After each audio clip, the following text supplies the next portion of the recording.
Everybody's aware that chemotherapy followed by maintenance Avelumab in patients who are not progressing is one of the standard of cares that we have to treat metastatic bladder cancer. So this trial was published and was positive for survival in 2020 in the New England Journal, and what we are doing now is presenting like subgroup analysis of this trial. Now the trial has long-term follow-up, meaning the median follow-up is beyond 38 months, and what we are presenting here is what's the benefit of this strategy, the chemotherapy followed by maintenance immunotherapy with Avelumab in patients with low tumor burden. So we know that now we have 3 first-line therapies that can be given to patients with metastatic bladder cancer. We have the EV-Pembro, we have the platinum gemcitabine nivolumab in platinum-only eligible, or we have the chemotherapy followed by maintenance Avelumab.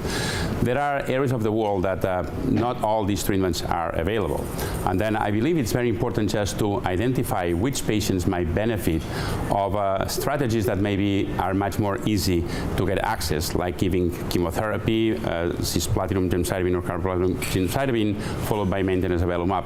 And here what we are presenting is the results on patients that have non-distal visceral metastases and patients that have lymph node only.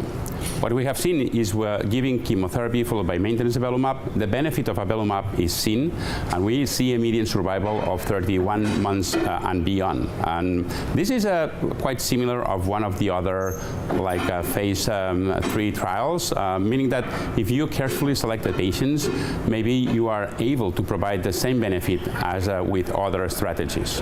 So that's what we are doing. Also, we are doing several other analyses that are presenting at this meeting in ASCO 2024.